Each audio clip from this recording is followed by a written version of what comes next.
Hello everyone, welcome back to my channel. This is Pramila Yadav. हम discuss करेंगे personality यानी व्यक्तित्व। व्यक्तित्व का एक ये जो टॉपिक है, ये ऐसा टॉपिक है लगभग हर एक एग्ज़ाम में आपसे पूछा जाता है। इस टॉपिक का हम डिटेल डिस्कशन करने वाले हैं। इसमें देखेंगे हम पर्सनैलिटी क्या होती है, पर्सनैलिटी के टाइप्स, पर्सनैलिटी के टेस्ट। बहुत बड़ा टॉपिक है, आराम से इसे समझने की कोशिश करेंगे।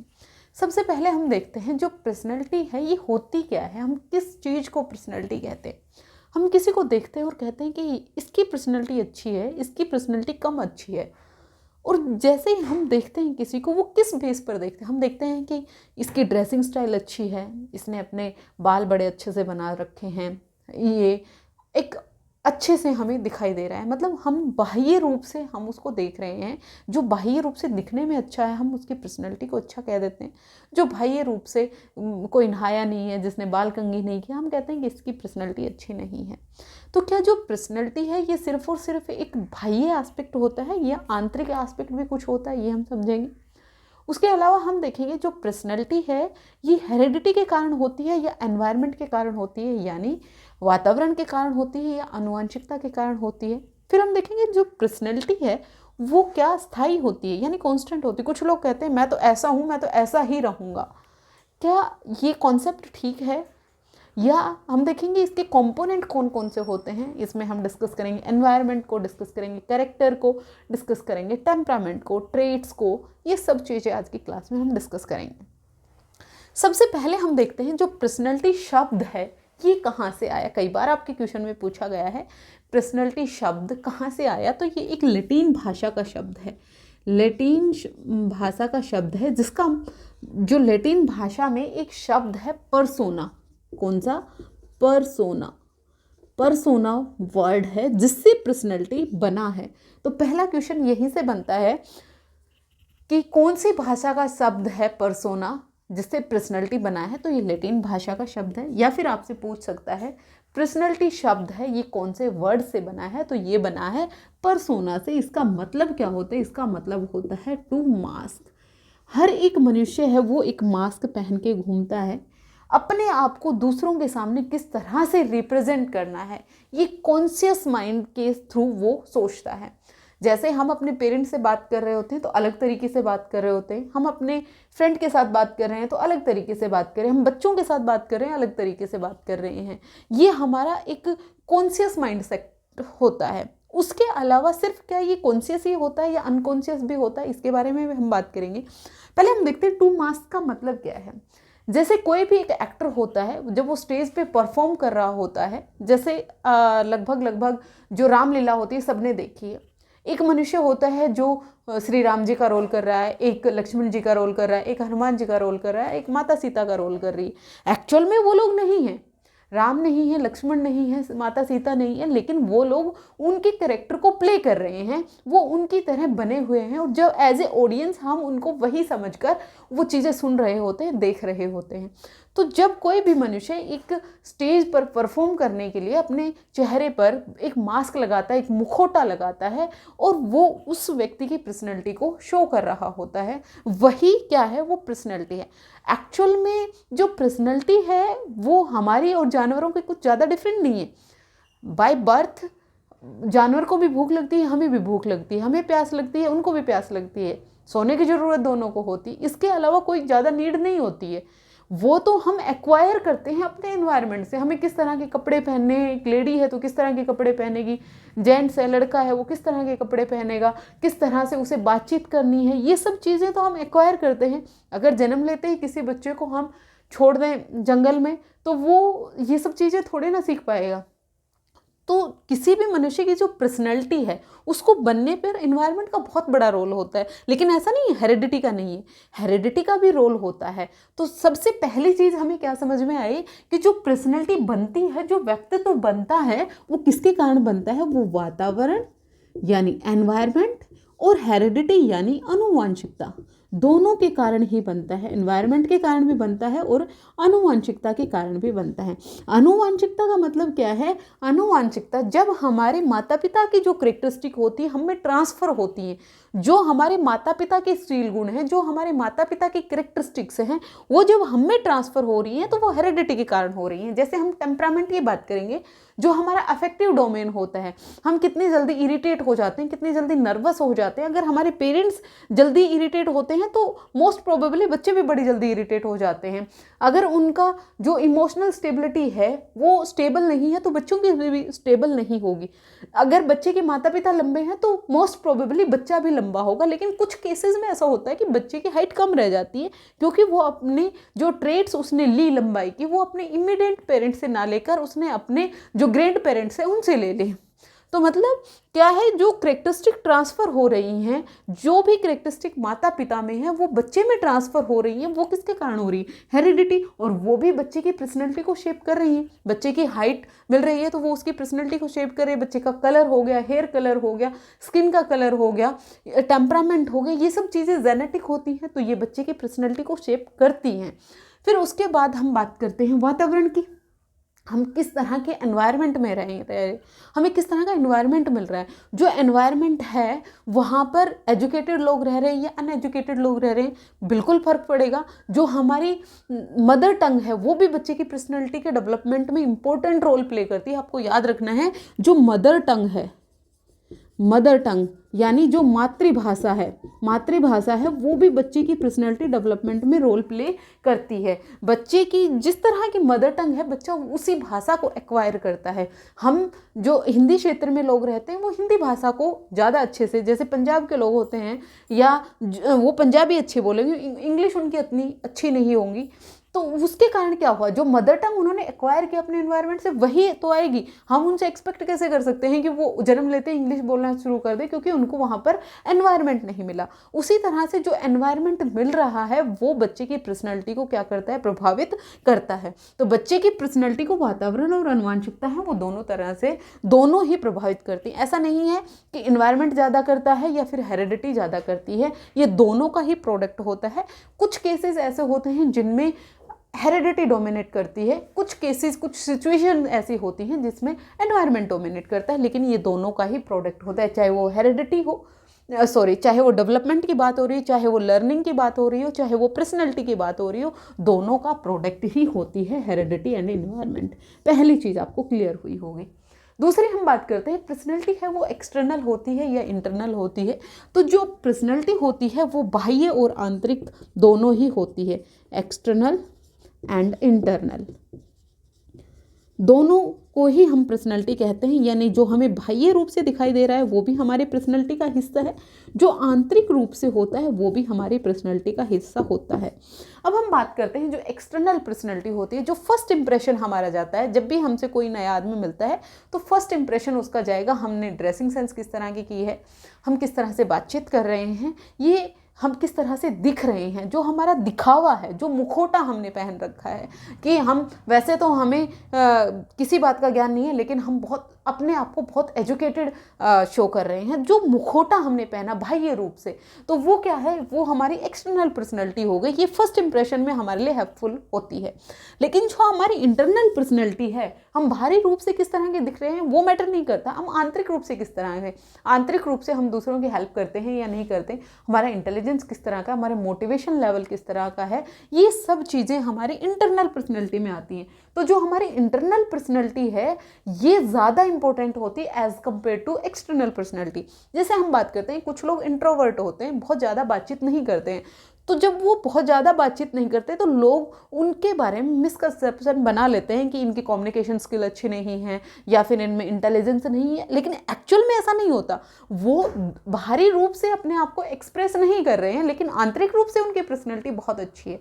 तो जो पर्सनैलिटी है वो एक्सटर्नल और इंटरनल दोनों तरीके की ही होती है। ये बहुत बार बहस होता है कि जो एक्सट्रोवर्ट लोग होते हैं वो ज़्यादा फ़ायदा उठा लेते हैं इंट्रोवर्ट के कंपैरिजन में, क्योंकि इंट्रोवर्ट हैं वो अपनी बात अच्छे से नहीं रख पाते। लेकिन एक्सट्रोवर्ट की ये सबसे ज़्यादा कमी होती है कि वो क्या करते हैं, बहुत ज़्यादा बातचीत करते हैं, तो कई बार वो ऐसी चीज़ें भी कह जाते हैं जिनका उनको बाद में रिग्रेट हो रहा होता है। तो ऐसा नहीं है कि इंट्रोवर्ट के पास ही फ़ायदे होते हैं, एक्सट्रोवर्ट के पास ही फ़ायदे होते हैं, सॉरी। तो जो पर्सनैलिटी है वो एक्सटर्नल और इंटरनल दोनों तरीके की ही होती है, बाह्य रूप से भी जो दिख रहा है दोनों ही इम्पोर्टेंट हैं।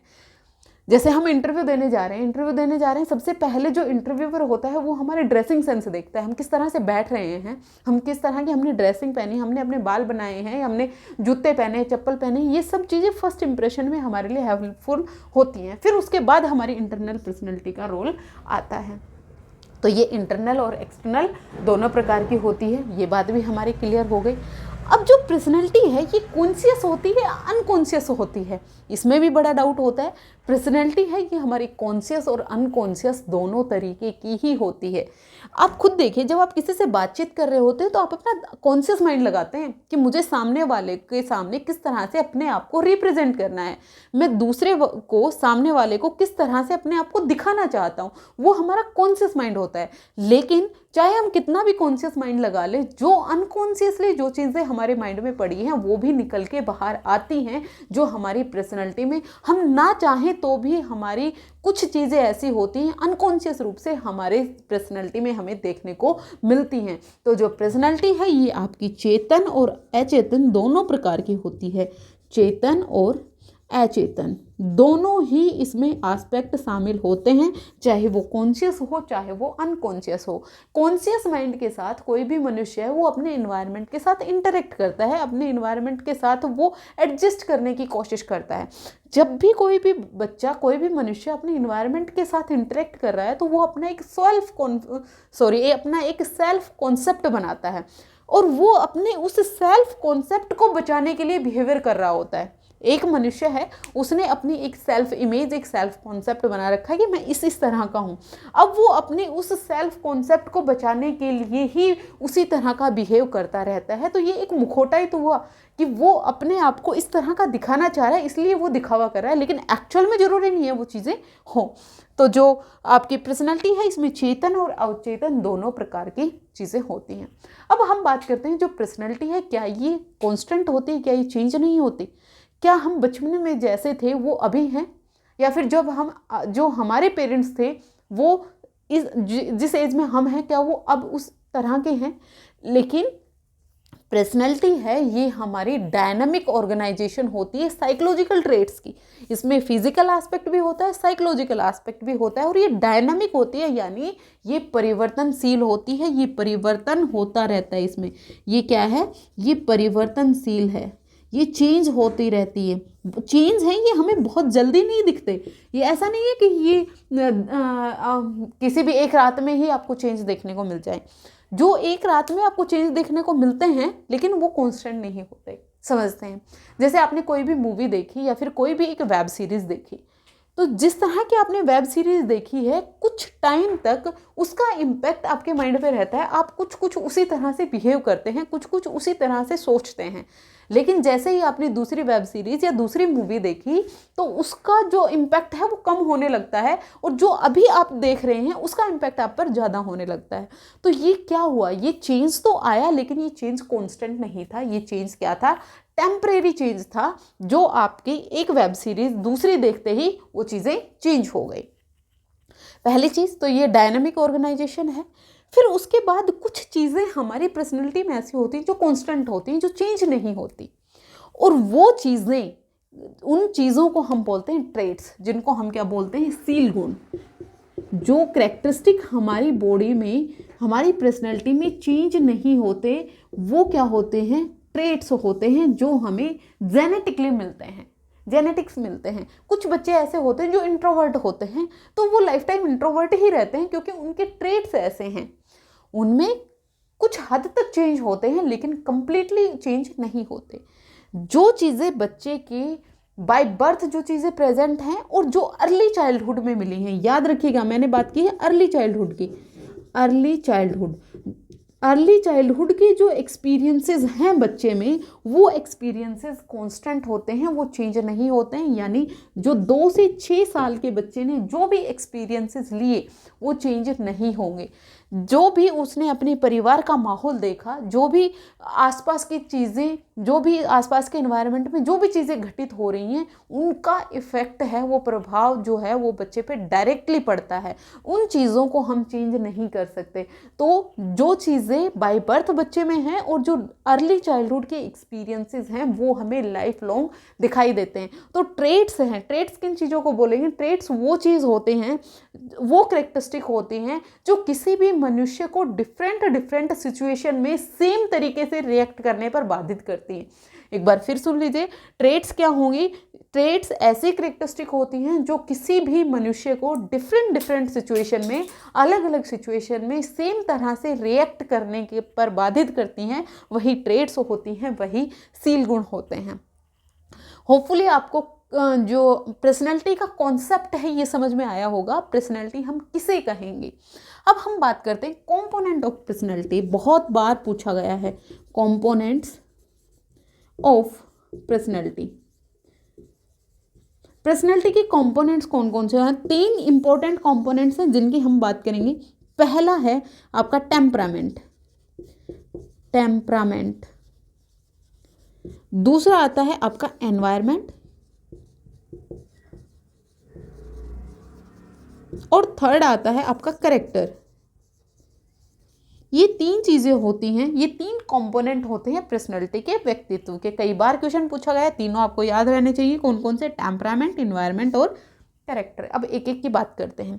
टेम्परामेंट है, ये जेनेटिक होते हैं। कैसे होते हैं? ये जेनेटिक होते हैं और बाय बर्थ हैं, वो बच्चे में प्रेजेंट होते हैं। टेम्परामेंट है वो बच्चे में बाय बर्थ प्रेजेंट है। टेम्परामेंट हम किसे कहेंगे? जो भी हमारा अफेक्टिव डोमेन है, जो भी हमारा अफेक्टिव डोमेन है वो किस में आता है? टेम्परामेंट में आता है। यानी जितने भी हमारी फीलिंग्स है, जो हमारा भावनात्मक पक्ष है, चाहे वो फीलिंग्स हो, इमोशंस हो, वो सब हमारे टेम्परामेंट में आती हैं। जैसे हमारे सामने कोई भी एक सिचुएशन में आई, कुछ बच्चे ऐसे होते हैं जो बहुत जल्दी नर्वस हो जाते हैं, लेकिन कुछ ऐसे होते हैं जो नर्वस नहीं होते। कुछ ऐसे होते हैं जो बहुत ज़्यादा इरिटेट हो जाते हैं, कुछ नहीं होते। कुछ ओपन माइंडेड होते हैं, कुछ ओपन माइंडेड नहीं होते। कुछ सेंसिटिव होते हैं, कुछ सेंसिटिव नहीं होते। तो ये किसके कारण होते हैं? ये टेम्परामेंट के कारण होता है। और ये जो टेम्परामेंट है ये जेनेटिक होता है, बच्चे के माता पिता के थ्रू ही बच्चे में ट्रांसफ़र होता है। अगर बच्चे के माता पिता बहुत ज़्यादा सेंसिटिव हैं तो बच्चा भी सेंसिटिव होगा। अगर माता पिता बहुत जल्दी नर्वस हो जाते हैं तो बच्चा भी नर्वस होगा। ये क्या होते हैं? ये टेम्परामेंट होता है। ये अफेक्टिव डोमेन से रिलेटेड होता है, भावनात्मक पक्ष से रिलेटेड होता है, या फिर हम कहें भावात्मक पक्ष से रिलेटेड होता है। जो भी इमोशंस हैं, जो भी फीलिंग्स हैं, वो हमारी टेम्परामेंट में आती हैं। ये बाय बर्थ होता है, जेनेटिक होता है। उसके बाद हम बात करें इन्वायरमेंट। इन्वायरमेंट हमारी पर्सनैलिटी को शेप करता है। हमने पीछे भी डिस्कस किया, हर एक बच्चा अपने इन्वायरमेंट के साथ यूनिक तरीके से एडजस्ट करता है। जब भी बच्चे के सामने कोई भी प्रॉब्लम आएगी तो वो उस प्रॉब्लम के साथ डील करने में एक अलग तरीके का उसका एक कॉन्सेप्ट होता है, अलग तरीके से वो डील करता है। Unique adjustment to the environment. हर एक बच्चा अपने आप में यूनिक होता है, क्योंकि हर एक बच्चे में इंडिविजुअल डिफरेंसेस होते हैं। चाहे जुड़वा बच्चे हों, दोनों का किसी भी सिचुएशन में रिएक्ट करने का तरीका, उसके साथ डील करने का तरीका अलग अलग होता है। तो हर एक बच्चा अपने इन्वायरमेंट के साथ यूनिक तरीके से एडजस्ट करता है। वही क्या आपकी पर्सनैलिटी का कंपोनेंट होता है, पर्सनैलिटी को शेप करता है। करेक्टर है, ये आपकी नैतिकता, जो मोरलिटी है उससे रिलेटेड होता है। क्या हो गया? आपकी मोरलिटी। और ये जो मोरलिटी है ये क्या होती है? एक्वायर्ड होती है, यानी ये ग्रहण की जाती है, ये बाय बर्थ नहीं होती। बच्चे की फीलिंग्स खुद की होते हैं, बच्चे के इमोशंस खुद के होते हैं, लेकिन स्पेसिफिक सिचुएशन में किस तरह से रिएक्ट करना है, रिएक्ट करना वो अपने इन्वायरमेंट से सीखता है। बच्चे के सामने अगर वो देख रहा है कि छोटी छोटी बातों पर बहुत ज़्यादा आप रिएक्ट करें, बहुत ज़्यादा गुस्सा करें, तो बच्चा भी वैसा ही करेगा। लेकिन अगर आप उन सिचुएशंस को बहुत कामली हैंडल करते हैं तो बच्चा भी कामली हैंडल करने की कोशिश करता है। तो ये चीज़ें, करेक्टर जो होता है बच्चे का, बच्चा झूठ बोलता है या नहीं बोलता है, बच्चा कितनी जल्दी गुस्सा करता है या नहीं करता है, बच्चा ओबीडेंट है या फिर नहीं है, जितनी भी मोरलिटी, नैतिकता वाली चीज़ें हैं वो बच्चा एक्वायर करता है, वो बच्चा क्या करता है? ग्रहण करता है। उसके अलावा कंपोनेंट में आपको ट्रेड्स भी देखने को मिल सकती हैं। क्या? ट्रेड्स, सीलगुण की हम बात कर चुके हैं। उसके अलावा मोटिवेशन हो गया, यानी बच्चे की जो अभिप्रेरणा है, इंट्रिंसिक है या फिर एक्सट्रिंसिक है। उसके बाद एटीट्यूड की हम बात कर सकते हैं। एटीट्यूड हो सकता है, उसके बाद आपका एप्टीट्यूड हो सकता है, एप्टीट्यूड हो सकता है। ये सब चीज़ें भी कंपोनेंट में आ जाती हैं, ये सेकेंडरी होती हैं। मेन आपकी ये 3 चीज़ें होती हैं, टेम्परामेंट, एनवायरनमेंट और कैरेक्टर। ये तीनों आपको याद रखनी है। जो बेसिक आइडिया है पर्सनैलिटी का है, ये आपको समझ में आया होगा कि जो व्यक्तित्व है ये किस तरह का होता है, किस चीज़ को हम व्यक्तित्व कहते हैं। आने वाली क्लासेस में हम टाइप्स ऑफ पर्सनैलिटी के बारे में डिस्कस करेंगे, टेस्ट के बारे में डिस्कस करेंगे। होपफुली आपको इतना क्लियर हो गया होगा। अगर आपको इतना क्लियर हुआ है तो आप मुझे कमेंट सेक्शन में ज़रूर बताइएगा। अगर आपको क्लासेस पसंद आ रही हैं, लाइक शेयर एंड सब्सक्राइब कर दीजिएगा। आज के लिए इतना ही, मिलते हैं फिर से। Thank you very much.